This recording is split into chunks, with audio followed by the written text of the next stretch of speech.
성경은 하나님의 말씀의 기록이지요. 우리가 성경의 핵심적인 두 주제를 생각해 본다면, 첫째는 하나님이 누구신가, 하나님의 자신에 대해서 인간에게 알아들을 수 있는 언어로 계시하신 것이에요. 저는 성경을 읽으면서 하나님을 알아가야 합니다. 하나님이 누구신지, 어떤 분이신지, 무슨 일을 하셨는지 끊임없이 하나님을 알아가야 해요.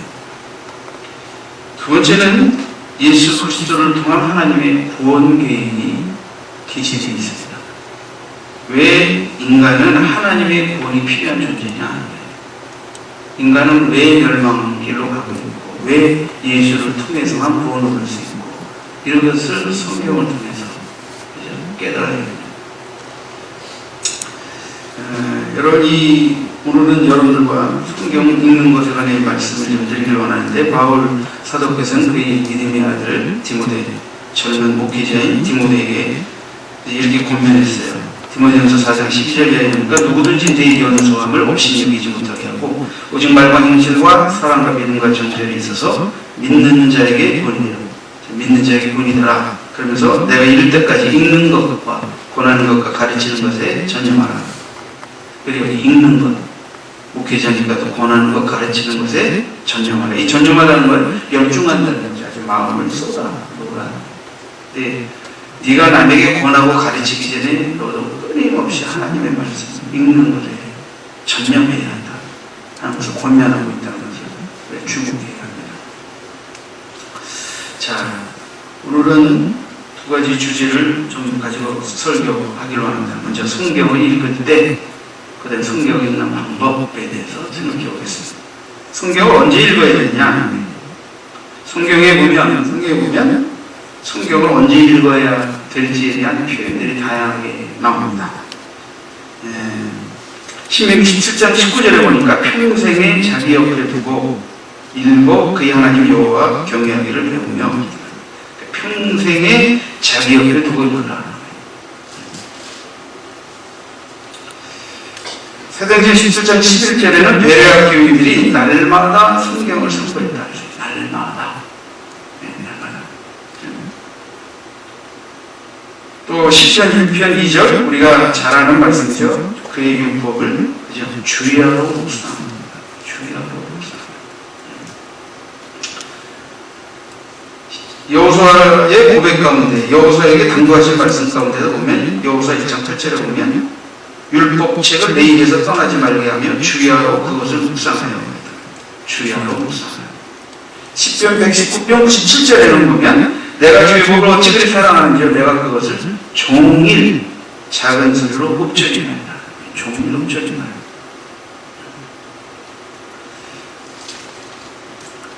특별히 119편 147, 148절 말씀 보면 내가 날이 밝기 전에 부르짖으며 주의 말씀을 바라싸우며 주의 말씀을 조용히 읊조리려고 내가 새벽녘에 눈을 떴나이다. 날이 밝기 전에 부르짖고 주의 말씀을 바랬다. 그래서 말씀을 조용히 읊조리려고 새벽녘에 눈을 떴다.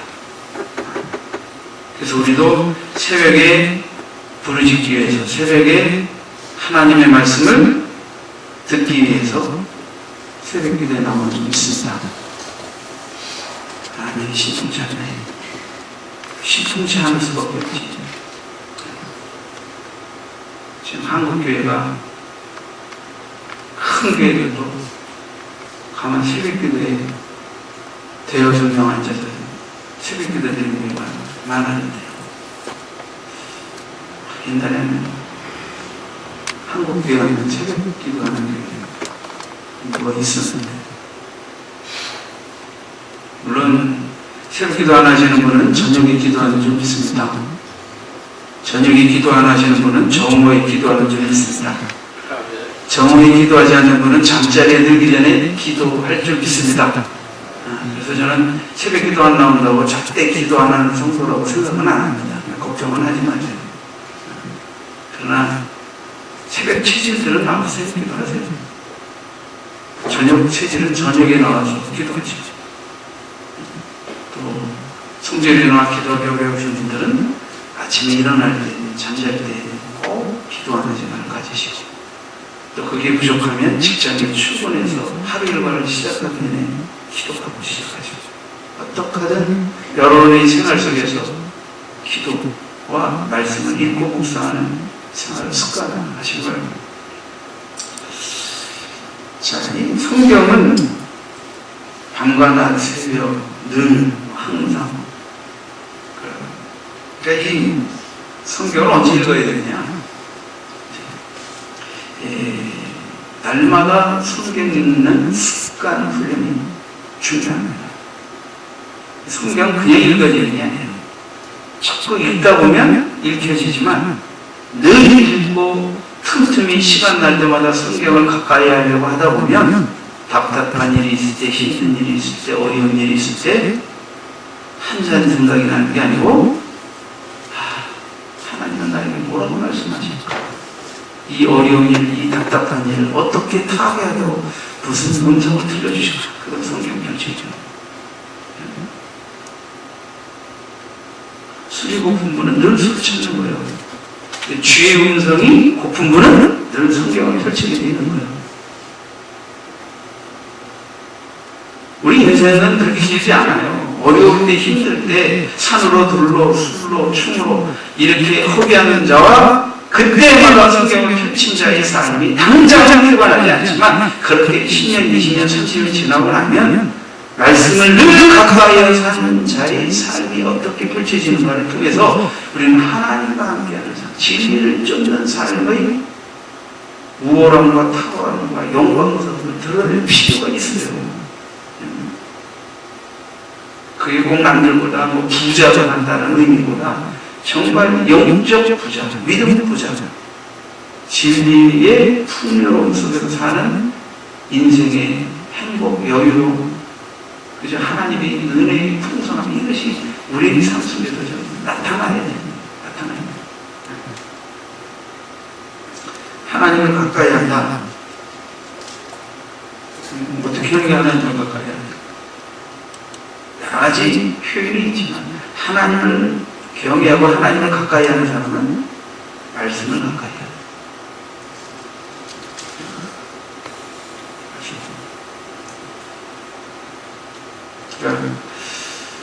내가 하나님을 경외합니다, 하나님을 사랑합니다 말로 하지 말고 하나님을 사랑하고 경외하는 행동의 실천이 그분의 말씀의 기록인 성경을 늘 가까이 하려고 하는 거예요. 그래서 지지난주에 걸쳐서 말씀을 드렸습니다.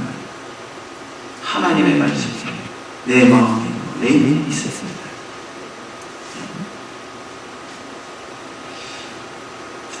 두 번째, 성경 읽는 방법. 그래도 뭐 방법이 뭐 어렵겠습니까? 첫째, 이제 낭독하라.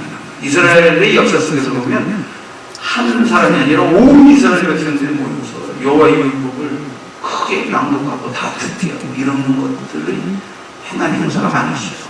여호수아 시대에 여호수아 8장 34절에 보니까 여호수아가 율법책에 기록된 모든 것대로 축복과 저주하는 율법의 모든 말씀을 낭독하였으니 모세가 명령하는 것은 여호수아가 이스라엘 온 회중과 여자들과 아이와 그들 중에 동행하는 거류민들 앞에서 낭독하지 아니한 날이 하나도 없었다. 그러니까 모세 등 하나님이 내리신 그 모든 율법을 그를 알고 맑게 알아듣는 모든 백성들에게 다 낭독하여 읽었다. 요시야 시대에는 요시야 왕 때에는 요시야 왕이 하나님의 말씀을 그저 발견하고 하나님의 말씀을 거스리고 우상을 섬긴 자들을 향한 하나님의 저주의 경고의 말씀을 듣고 옷을 찢고 두려워하면서 어떻게 했어요? 발견한 언약책의 모든 말씀을 읽어 우리의 귀에 들려주었다. 그리고 자기도 말씀이 두려움 앞에서 회개하고 백성들도 뉘우치고 통회하며 하나님의 말씀대로의 신앙을 회복할 것을 다짐하게 했다. 그러면서 위대한 종교개혁을 실천했죠. 에스라 시대, 에스라는 포로 귀양 때에 이제 제사장이고 영적 지도자 아닙니까? 느헤미야 8장 1절 2절에 보니까 그죠? 이스라엘 자손이 자기들이 성읍에 거주하였더니 일곱째 달에 이르러 모든 백성이 일제히 수문 앞 광장에 모여 학사, 제사장 학사 에스라에게 여호와께서 이스라엘에게 명령하신 모세의 율법책을 가져오기를 청합니다. 일곱째 달 초하루에 제사장 에스라가 율법책을 가지고 회중 앞 곧 남자와 여자나 알아들을 만한 모든 사람 앞에 이르러 수문 앞 광장에서, 자 보세요, 수문 앞 광장에서 새벽부터 정오까지 남자나 여자나 알아들을 만한 모든 사람 앞에서 읽으며 모든 백성이 그 율법책에 귀를 기울였는데,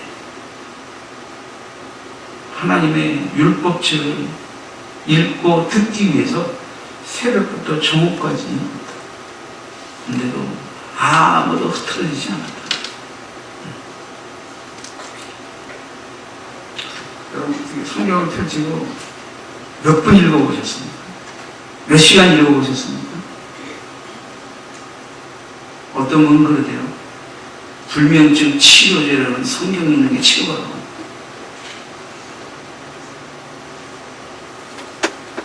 왜냐하면 성경을 펼치자마자 졸리니까. 이건 마귀가 주는 치료 이야기입니다. 일시적으로.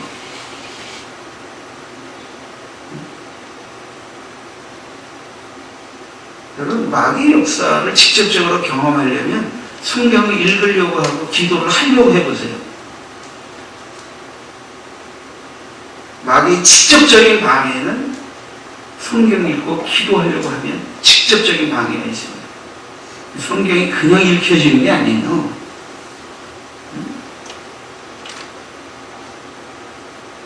성령의 은혜가 임하면 성경이 읽어집니다. 기도가 되어집니다. 마귀가 방해하면 성경을 읽고 싶어도 잘 안 읽혀져요. 그리고 기도도 하기 쉽지 않아요. 어쨌든 여러분들이 지금 규칙적으로 성경을 읽고 묵상하는 시간들을 가지면서 이것이 날마다 자주 시행되고 있다고 하게 되면 여러분들이 지금 성령에 이끌려서 말씀이 읽혀지고 있다는 거예요. 기도가 되어지고 있다는 거예요. 감사하시기 바랍니다. 그게 안 되면 좀 정신 차리셔야 합니다. 정신 차리고 좀 해보십시다.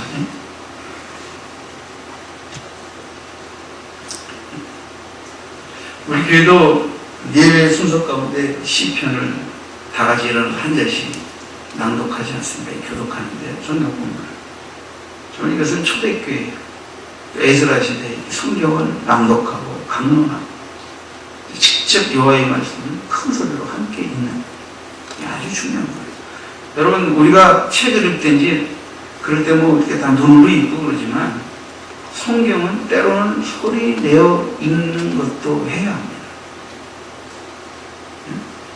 특히 교사들, 말씀을 전하는 목회자들은 소리내어 성경을 읽을 필요가 있어요. 제가 한번 시편 1편을 읽어볼게요. 어떻게 읽으면 은혜가 되고 어떻게 읽으면 답답한지. 시편 1편 내용은 여러분들이 다 잘 아닙니다. 꼭 있는 사람은 악인들의 길을 따르지 아니하고 죄인들의 길을 서지 아니하며 오만한 자리에 앉지 아니하고. 잘 안 들어오죠. 이렇게 읽으면. 복 있는 사람들은 악인들의 길을 따르지 아니하며 죄인들의 길에 서지 아니하며 오만한 자의 자리에 앉지 아니하고. 쫙 들어오죠. 귀에. 오직 여호와의 율법을 즐거워하여 그 율법을 주야로 묵상하는도다. 오늘 성경 읽기에 관한 거니까 묵상한다는 말에 포인트를 두고 있는 거예요. 그는 시냇가에 심은 나무가 철을 따라 열매를 맺으며 그 잎사귀가 마르지 아니함 같으니 그가 하는 모든 일이 다 형통하리로다. 악인들은 그렇지 아니하며 오직 바람에 나는 겨와 같도다. 그러므로 악인들은 심판을 견디지 못하며 죄인들이 의인들의 모임에 들지 못하리로다. 무릇 의인들의 길은 여호와 앞에서 인정하시나 악인들의 길은 망하리로다. 소리 내서 자꾸 읽어야 돼요. 그래야 어디에다 힘을 주고 어디에서 뛰고 어디에서 쉬고 어디에서 쭉 이어서 읽고. 응? 이걸 꼭 배우지 않아도 근데 이게 쭈삣쭈삣해지고 막 이렇게 말이 그저 이쪽 저쪽 쉴 때 이렇게 하면 답답해져요. 의사들들이요. 성경을 소리내서 자꾸 소리내서 읽어버릇하는 것도 아주 중요한 거예요. 자, 보세요. 한국교회는 성경 통독하는 이런 훈련하고 이런 거 교회들이 막 그저 한 사람이 나서 성경을 통독할 때 같이 읽고 이런 것도 많이 심해요. 그래서 우리도 한번 좀 해봐야 되겠어요. 그래서 우리 김 목사님 설교 훈련도 시킬 겸해서 앞에 나서 성경 낭독 좀 한동안 하게 해가지고 우리가 그거 들으면서 똑같이 그것도 집사님들도 번갈아 나와서 하고. 근데 어떤 때는요 성경 낭독하는 것만으로도 은혜를 끼칠 수 있어요.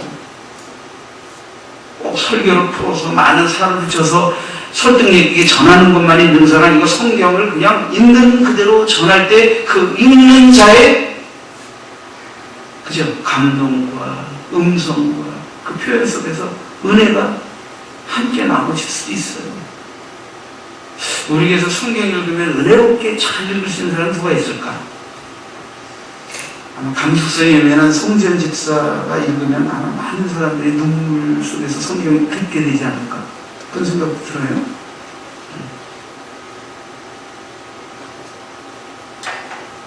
나도 할 수 있다는 걸 얘기해 주세요. 금요일에 일어날 때 한번 해보십시다. 두 번째는 묵상하라는 거예요. 성경에, 구약 성경에 묵상하라는 표현이 굉장히 많아요. 근데 이게 왜 성경 읽기 방법 가운데 하나냐? 자, 묵상이라는 뜻을 원문상으로 제가 다 소개할 수는 없고, 다 조사해서 축약해서 세 가지로 요약해 드릴게요. 자, 묵상하라는 말은 작은 소리로 낭송한다는 거예요. 작은 소리로. 그러니까 큰 소리는 아니까 혼자 있는데 뭐 큰 소리를 읽을 필요는 없잖아요. 복 있는 자는 악인의 길을 쫓지 않아요. 죄인의 길에 서지 않아요. 오만한 자리에 앉지 않아요. 뭐 이런 정도로. 자기에게 들릴 정도로. 두 번째, 묵상한다는 말은 이렇게 작은 소리로 읽는데 이게 반복해서 많이 읽다 보니까 자기도 모르게 외워지는 게 기억이 되어지는 거예요.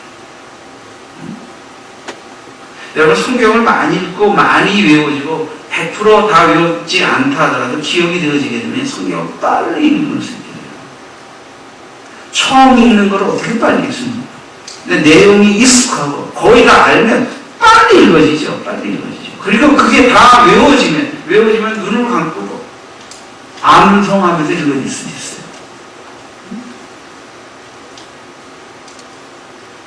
옛날에 우리 예찬이가 어렸을 때 교회 와서 성경 암송하면서 읽을 때 우리가 은혜 받았던 기억이 나요. 어린아이가 성경을 많이 암송해서 읽으면요, 아직 아이는 그 성경 말씀이 다 무슨 뜻인지 몰라서 외워서 읽을 수도 있지만 듣는 우리는 얼마나 은혜가 되죠. 이게 어렸을 때는 기억력이 좋거든요. 나이가 들면요, 아무리 수십 번 읽어도 잘 안 외워져요. 어렸을 때 몇 번만 읽으면 외워져요. 때가 있단 말이에요. 그래서 기억한 것을 암송하면서 읊조리는 거예요. 이게 묵상이에요. 기억한 것을 암송하면서 읊조리는 거예요. 세 번째는 기억한 것을 읊조리면서 깊이 생각하는 거예요. 이게 묵상입니다. 그러니까 묵상은 작은 소리로 읽고 자주 읽다 보니까 외워지고 외워진 말씀을 또 읽으면서 깊이 묵상하는 거예요. 이게 묵상입니다. 그러니까 거기에는 읽는다, 암송한다, 깊이 생각한다 하는 의미가 다 들어가 있죠. 그래서 시편 1편 2절에 오직 여호와 율법을 즐거워하여 그의 율법을 추리하고 묵상합니다. 추리하고 묵상합니다. 시편 119편 99절 보니까 내가 주의 증거들을 늘 읊조리고 나의 명철함이 나의 모든 스승보다 나오며 148절에는 주의 말씀을 조용히 읊조리려고 내가 새벽녘에 눈을 떴나이다.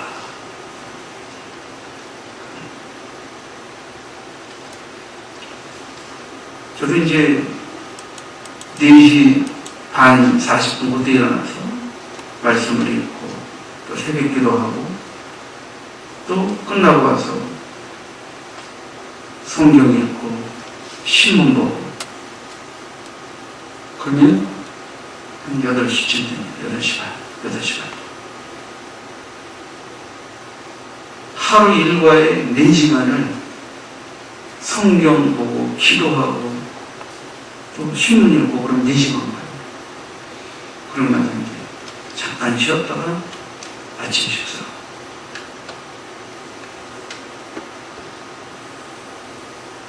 제가 군목 시절에 아침에 이렇게 좀 9시 넘어서 10시에 출근할 때도 그러니까 헌병대에서 연락해서 무슨 출근이 늦으십니다.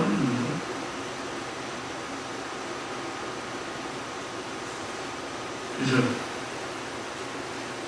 그때는 이제 젊을 때니까 군목시장에 엄마 누가 그 목사님 출퇴근 시간 체크하고 자빠졌냐 이 무식이야. 목사님 몇 시에 출근해나 봐. 4시 반에 출근했어. 4시 반에 출근한 건 안 써있고 남들 다 출근해 이럴 때 목사님은 누구장 일어나서 출근하시는 걸로 체크해가지고 니네들 출근할 때 목사님이 몇 시간 동안 교회 갔다 왔어. 그러는 거 아니에요. 목사님은 하는 일이 관사에서 밖에서도 부대에서도 일이 있으니까 출퇴근이 일반 병사들하고 똑같지가 않아. 그러니까 쓸데없는 짓 하지 마! 앞으로 그런 소리 내 앞에서 다시 한번 들으면 가만히 안 내는다. 체크는 다 해요. 헌병대를 다 하게 돼 있어요. 보안대를 다 하게 돼 있어요.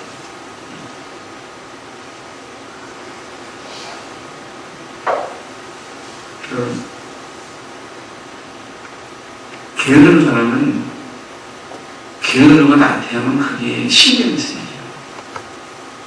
근데 우리가 신경 쓰면서 새벽기도부터 시작하는데 부정하는 걸로 따지면 뭐 누가 목사님을 쫓아오겠어요. 근데 그걸 보고 시간을 놓고 뭐 하냐 아니냐 터치받고 큰 고통이지.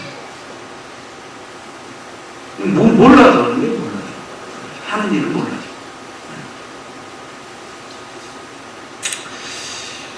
여러분, 하나님의 말씀은 묵상한다.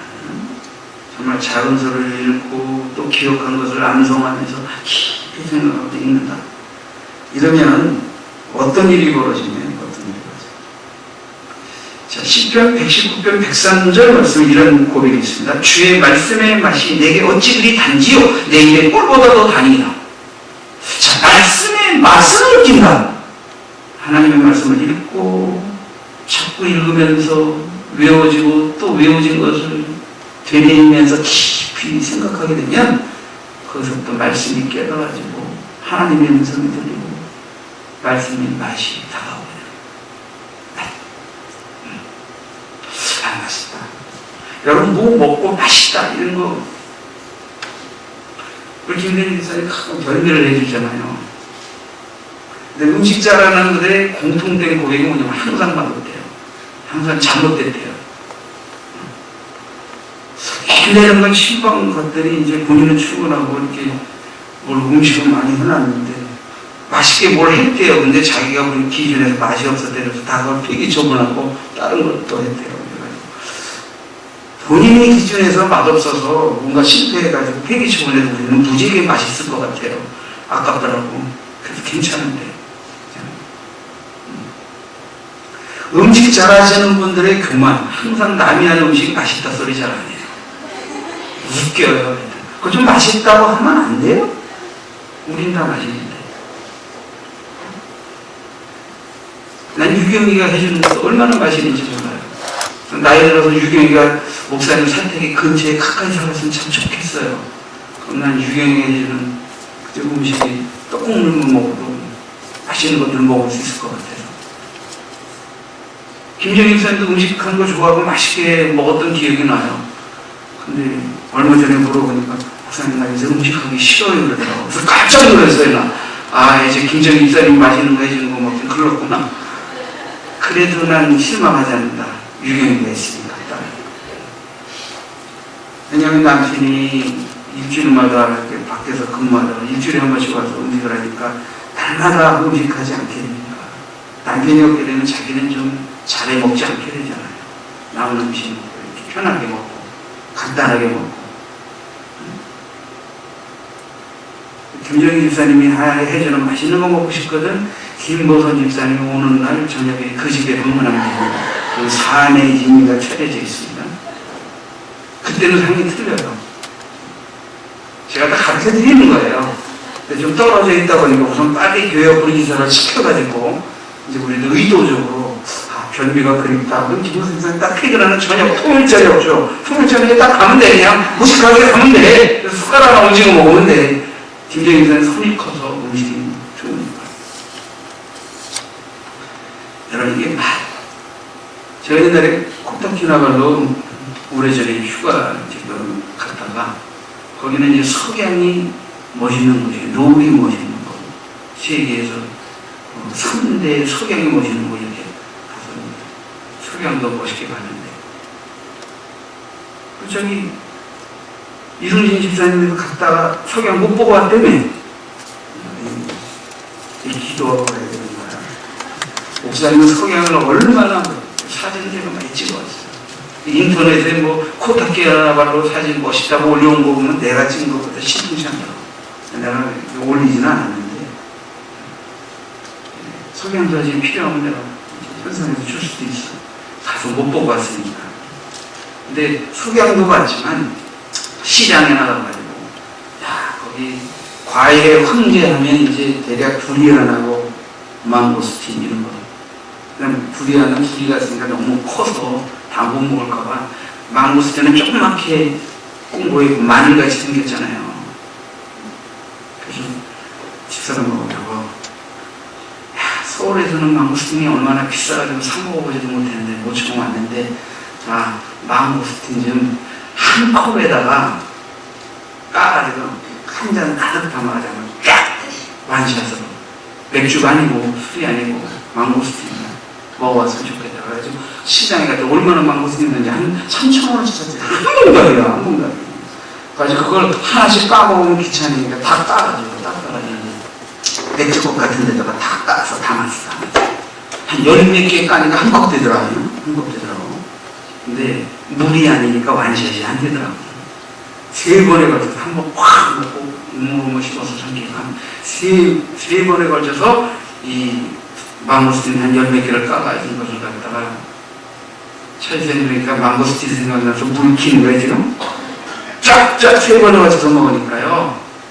나 뭘 먹고 이렇게 기분 좋고 행복하다는 느낌 그때 처음 가는 거 있죠. 좋다. 그래서 그 다음 날 가서 또 불이 안 한다고 또 망고스틴을 또 사서 침이 도네. 우리 교인들 데리고 동남아 어디 가서 망고스틴 한번 착 우리도 한번 10몇 개 까서 착 한번 그런 날이 있을 줄 믿습니다. 그래서 한번 하자 우리도. 여러분 제가 왜 이 얘기를 하냐면 이 망고스틴 맛을 느끼고 이게 너무 행복하고 비싸니까 싸게 마다 쉽게 먹으니까 얼마나 좋아요. 이렇게 내가 평상시에 어떤 것을 맛있게 먹고 행복감을 느꼈는데 그것보다 더 말씀의 맛이 좋다. 이러려면 어떻게 돼요? 말씀을 통해서 오는 은혜를 깨달음이 그 황홀함을 경험해보지 않고는 이 고백이 나오는 게 아니겠죠. 그러니까 말씀이 달다, 맛있다, 꿀송이보다 더 달다 라고 말하는 것은 시인이 적어도 이렇게 고백한 것은 묵상을 통해 하나님의 말씀을 깨달은 그 맛이 정말 너무너무 귀하다는 거예요. 너무너무 맛있었다. 이걸 고백하거든요. 그러니까 이 말씀의 영적 미각이라고 하는 것은 이건 하나님의 자녀들이 아니라면 절대 맛보고 느낄 수 없는 것입니다.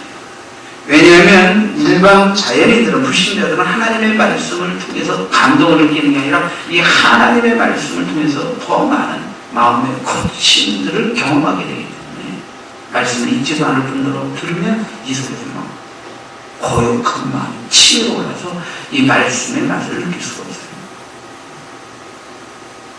말씀을 믿지도 않으면서 흥분적으로 피상적으로 연구하는 분들 말씀의 감동을 느끼지 못합니다.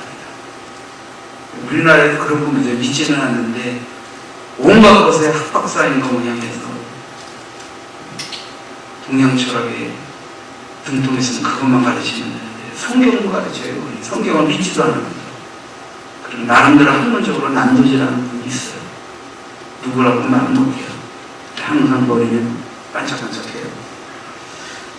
말씀을 이렇게 피상적으로 그렇게 연구하고 학문적으로 전한다고 해서 감동을 느낄 수 있는 게 아닙니다.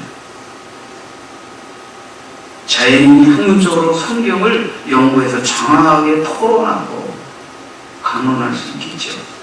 그러나 말씀의 참맛을 느끼지 못합니다. 말씀은 이성적인 분석을 통해서 오는 게 아니에요. 정말 성령께서 그 마음에 깨달음과 감동을 주시라. 말씀의 맛을 느낄 수 있기 때문에 그렇게 해서 말씀의 맛을 느낄 수 있는 게 아닌 것입니다. 여러분, 좋은 벌꿀, 요새는 뭐 다 섞여서 좋은 벌꿀 먹기 쉽지 않죠. 그러나 좋은 벌꿀을 먹어본 분은요, 그 벌꿀 맛을 알아요. 그 벌꿀은요, 한 소금만 다 먹으면 때로는 막 어린아이들 함부로 먹으면 안 됩니다. 큰일 납니다. 어떨 때 취해요. 먹고 나면 눈이 밝아져요. 있다니까. 거기다 이렇게 꽃가루 섞인 좋은 벌꿀은 몸에도 좋잖아요. 묵상을 통해서 말씀의 맛을 경험해 보시기 바랍니다.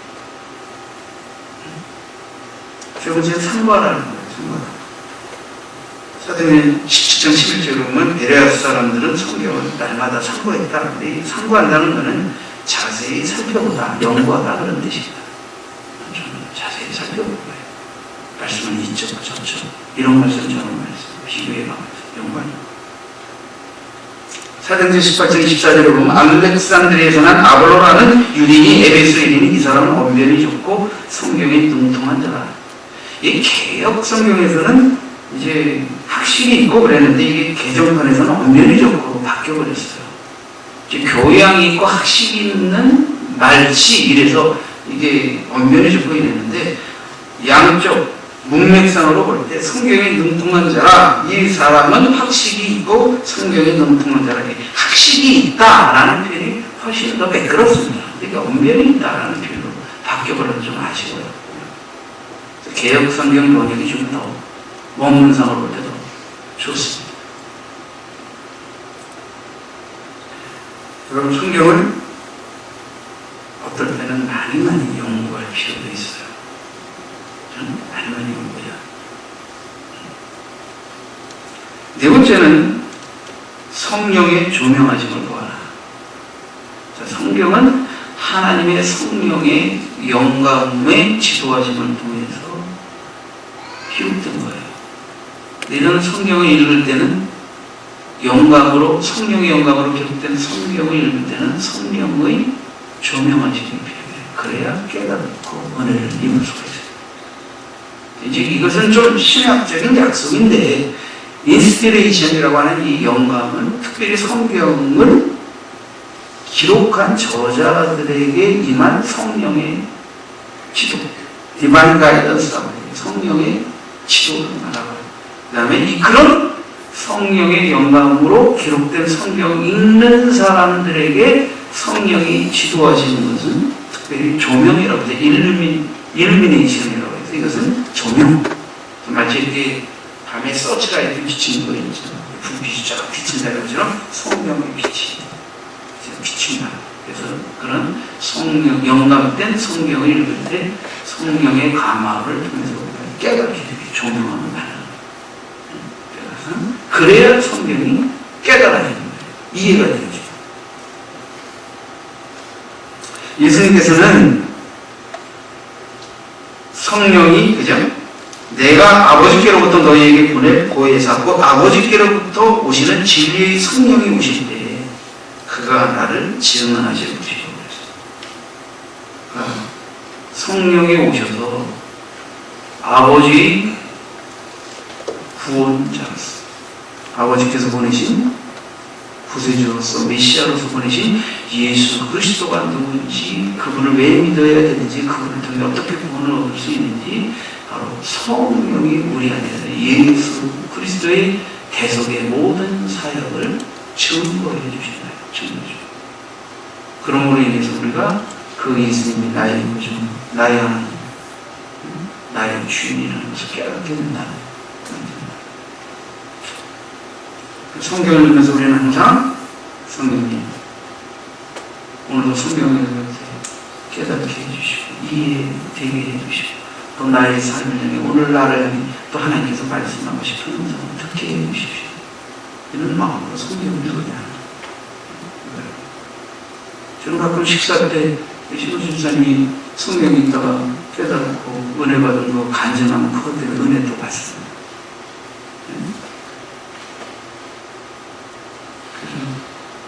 차양예배 때 나와서 꼭 간증해요. 신호준 집사님이 이제 차양예배 나오는 날 여러분들 신호준 집사님 간증해서 은혜 많이 받는 날이니까 기대하시기 바랍니다.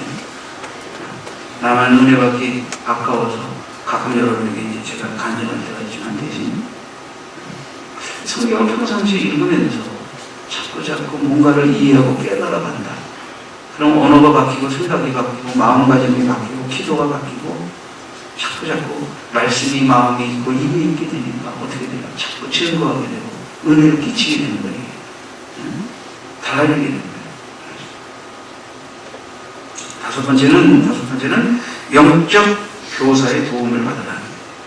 영적 교사의 도움을 받으라.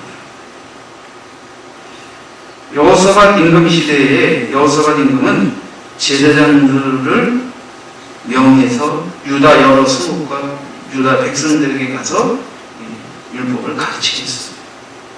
그들이 여호와 율법책을 가지고 유다에서 가르치되 그 모든 유다 성읍들을 두루 다니며 백성들을 가르쳤다.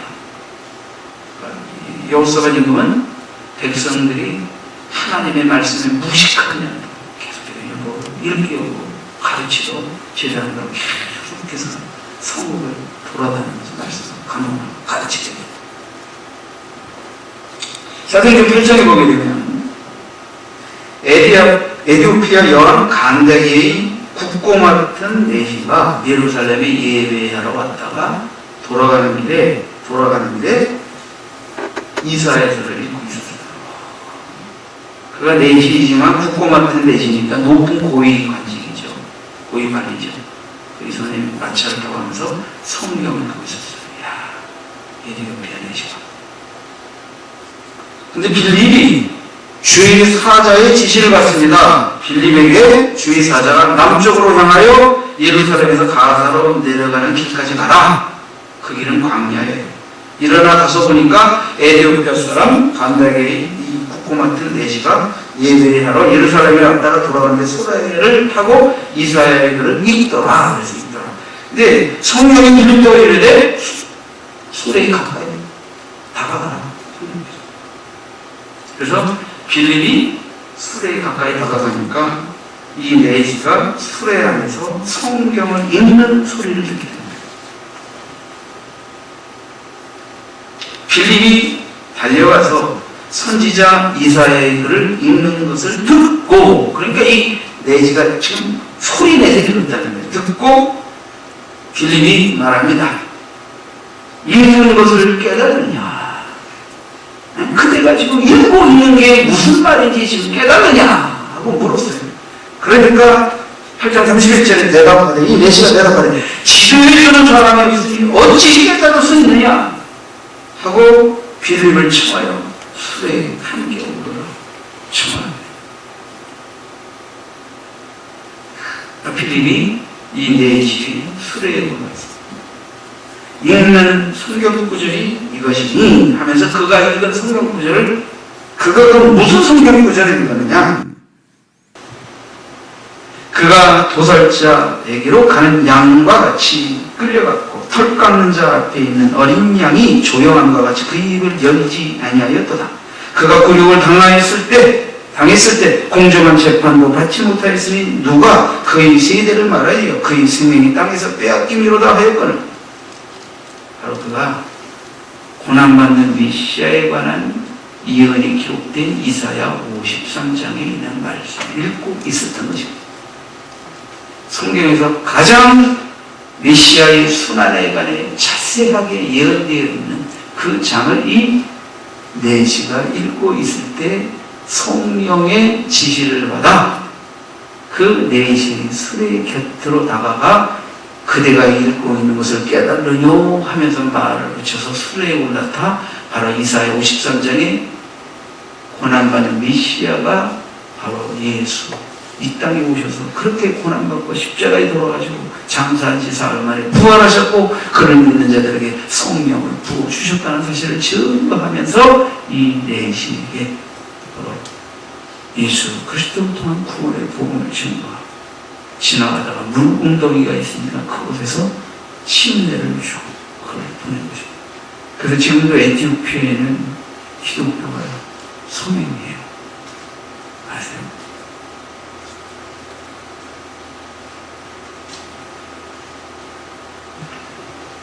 자, 여러분 성경을 읽으세요. 묵상하시고 그리고 자세히 상고하시고 성령의 도움을 청하시고 또 성령께서 쓰시는 영적 교사들의 도움도 받으시고 그렇게 성경을 읽는 겁니다.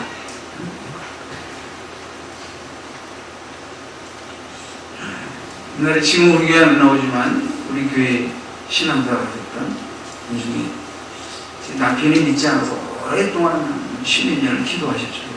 기도하시다가 드디어 남편이 이제 회심하고 예수를 믿게 됐는데 우리 이제 나오게 될 때 제가 첫 신방을 하게 됐어요. 첫 신방.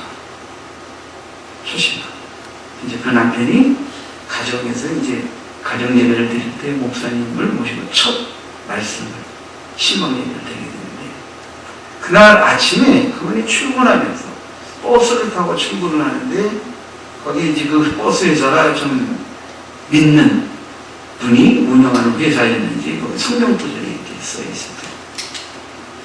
그때만 해도 초신앙 때니까. 근데 거기에 사랑하는 자여 내 영혼이 잘된 같이 범사가 잘되고 강건하기를 내가 강건하노라 하는 요한삼서 2절 말씀이 거기 붙여 있어서 그 말씀을 이렇게 쏙 읽는데 너무 좋대요 말씀이.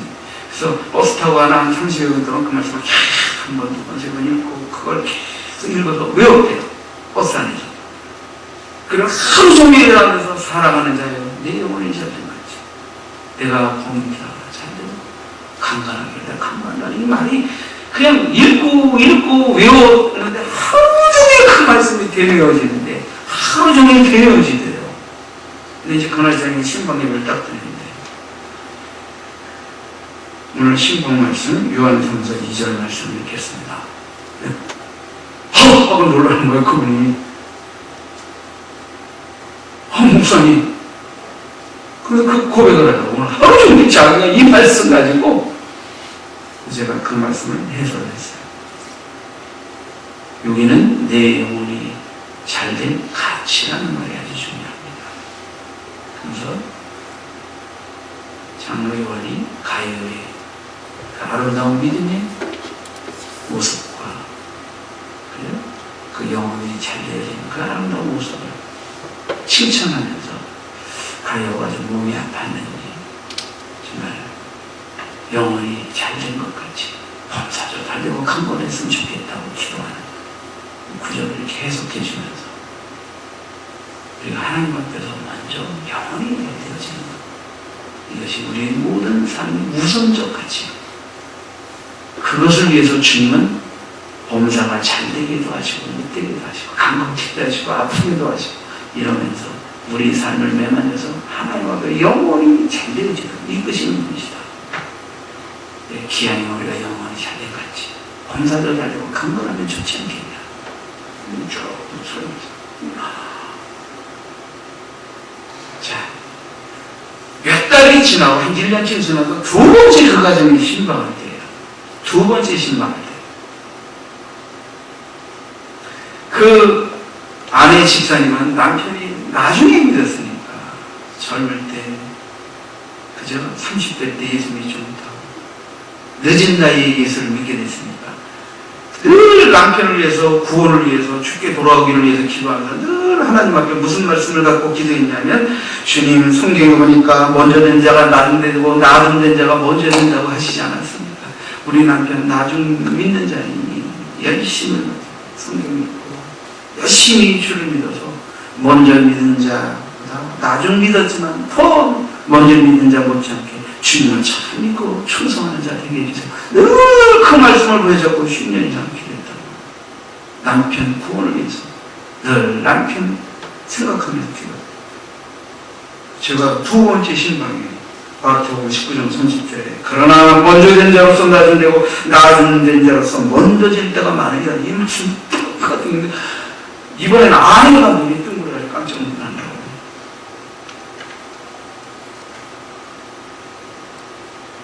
여러분 그냥 성경 어느 말씀을 전하러 간 것뿐이에요. 그러나 성령께서는 첫 신방 예배를 통해서 목사님의 말씀을 들을 그 영혼에게 그 말씀을 먼저 만나고 그 말씀이 마음에 들어서 외우게 하시고 하루 종일 생각하게 하시고 그러다가 그 말씀을 그날 저녁에 목사님 딱 해설하면서 말씀을 전하니 이 말씀이 얼마나 기가 막히게 달짝지근하게 마음속에 들어오겠습니다. 그 안에는 10년도 넘게 그 남편의 구원과 그 남편이 나중 믿는 자로서 처음 믿는 자처럼 정말 열심히 믿고 주님 잘 믿게 해달라고 그렇게 기도했는데 목사님이 두 번째 신방에서 그 말씀을 딱 얘기하면서 말하니까 얼마나 기가 막히겠어요. 아, 주님은 나의 기도를 들으시는구나. 나의 남편을 향한 감동을 기억하고 계시구나. 얼마나 위로가 됐겠어요. 주님이 그렇게 하실 거구나. 얼마나 확신이 넘쳤겠어요.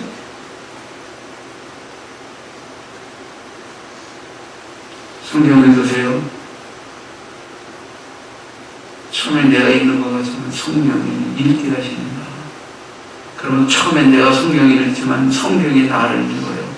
내가 성경을 읽는데 성령에 의해서 읽혀진 말씀에 의해서 내가 읽혀요. 그리고 하나님 앞에서 말씀 앞에서 내가 무슨 문제가 있는지 내가 어떻게 변해야 되는지 그러면서 성경에 내가 읽혀지고 사람이 바뀌고 그러면 어떻게 돼요? 하나님 말씀도 내가 할 일도 하게 되고 비전도 깨닫게 되고 약속도 응답도 받게 되고 하나님의 말씀이 내 영혼의 양식을 나의 삶을 바꾸고 기되고 치비가 되고 나침반이 되는 말씀들을 만나면서 그때부터 인생이 달라지기 시작하는 거예요.